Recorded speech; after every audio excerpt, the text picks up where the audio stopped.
They are convinced that they are right. You know, they have a war plan. They have a plan how to beat the Russians. Many of these countries were never occupied by the Russians, yeah? So they don't have physical, personal experience. What does it mean to have a war with Russia? What we are witnessing right now is not just a disagreement between two leaders. It is a deeper clash over the future of Europe, the expansion of the European Union, and how far the EU should go in supporting Ukraine during an ongoing war with Russia. Over the past months, the debate around Ukraine's membership in the European Union has intensified. Zelensky has made it clear that Ukraine's strategic goal is full EU membership. For Kyiv, this is not just symbolic.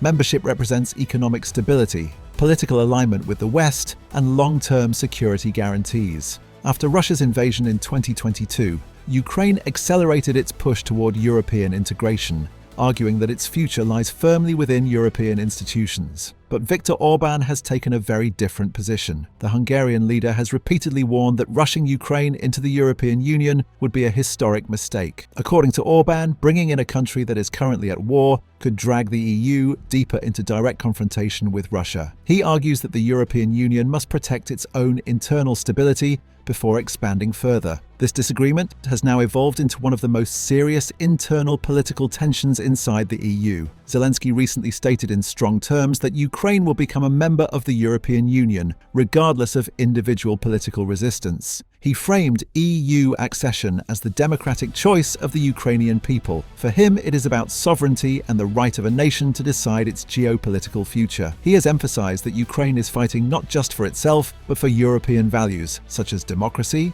rule of law, and territorial integrity. Orban, however, believes the EU leadership in Brussels is moving too fast and ignoring the economic and security consequences. Hungary has used its veto power multiple times to delay or block decisions related to financial aid packages and accession negotiations for Ukraine. Under EU rules, unanimous approval is required for major enlargement decisions. That gives Hungary significant leverage. This has frustrated many other EU member states, particularly those in Central and Eastern Europe, that strongly support Ukraine. Countries like Poland and the Baltic states see Ukraine's membership as strategically essential. They argue that integrating Ukraine into European structures strengthens the EU's eastern border and sends a clear message to Moscow. The divide is not only geopolitical, it is also economic. Ukraine's reconstruction needs are massive. The war has damaged infrastructure, energy systems, housing, and industry. EU membership would require substantial financial support from Brussels. Orban has questioned whether European taxpayers are ready to shoulder that burden. He has raised concerns about agricultural competition as well, since Ukraine has a large farming sector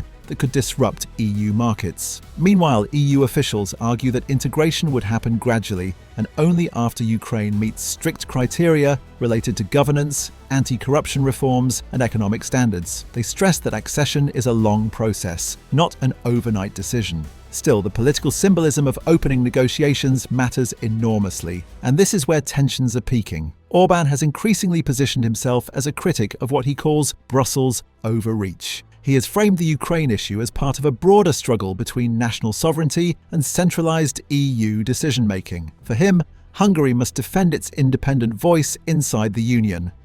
Zelensky, on the other hand, sees hesitation as dangerous. From Kyiv's perspective, delay benefits Russia. The longer Ukraine remains in geopolitical limbo, the more uncertainty surrounds its future. Zelensky has been actively engaging with EU leaders, pushing for clear timelines and firm commitments. This clash reflects two different visions of Europe. One vision sees the European Union as a geopolitical actor that must expand and project influence, especially in times of war. The other vision emphasizes caution, economic stability, and avoiding escalation. The situation has also become politically sensitive inside Hungary. Orban faces domestic pressure from opposition figures who argue that isolating Hungary within the EU could hurt its economy. EU funds are vital for Hungary's development projects, and tensions with Brussels have already led to disputes over rule of law conditions tied to financial support. At the same time, Orban maintains a more pragmatic relationship with Russia compared to many other EU leaders. Hungary has often advocated for ceasefire discussions rather than continued military escalation. Critics argue that this approach undermines EU unity. Supporters say it reflects realism. Inside Brussels, officials are searching for compromise solutions. One possibility is phased integration, where Ukraine gradually participates in certain EU programs before full membership. Another approach involves creating new financial mechanisms that distribute the cost of reconstruction over time. But none of this changes the political drama unfolding. When Zelensky speaks about EU membership, he frames it as inevitable. He presents Ukraine as already culturally and politically European. He highlights the sacrifices Ukrainians have made in defending their country.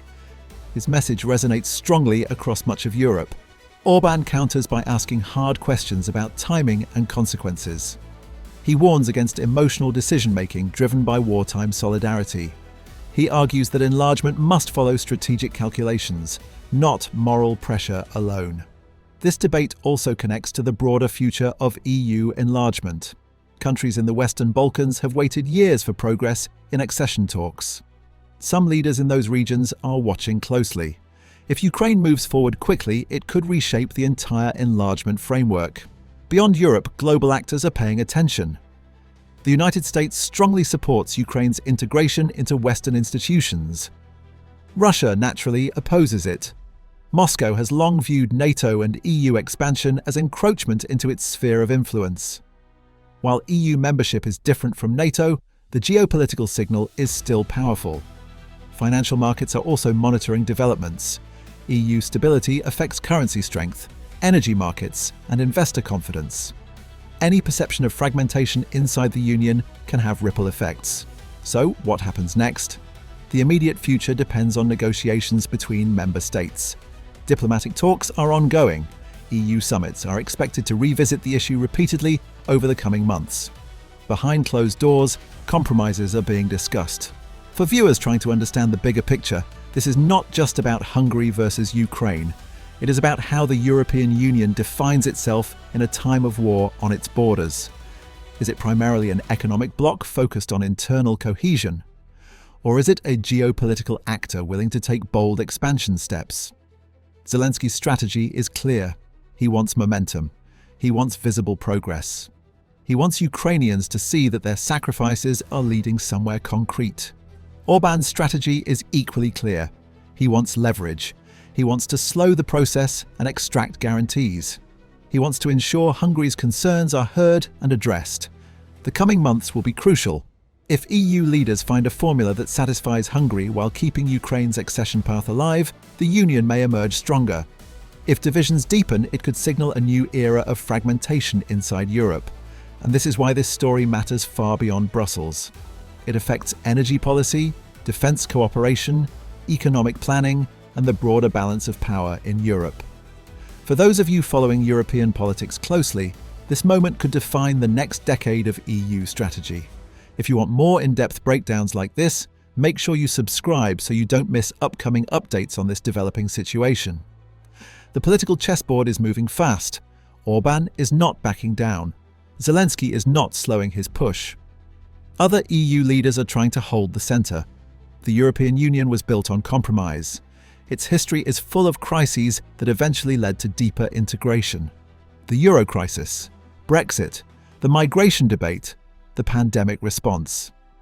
Each time the Union faced internal disagreement but ultimately adapted. Whether the Ukraine accession debate becomes another turning point remains to be seen. One thing is certain, the stakes are high. Ukraine's future, Hungary's role inside the EU, the credibility of European institutions, and Europe's position in a rapidly shifting global order. As negotiations continue, expect strong statements, strategic alliances, and intense diplomacy. Expect headlines, expect pressure from both inside and outside the Union, and we will continue breaking it all down for you. If you found this analysis valuable, subscribe now and stay informed as this story evolves. The next EU summit could change everything. Europe stands at a crossroads, and the decisions made in the coming months may reshape the continent for years to come.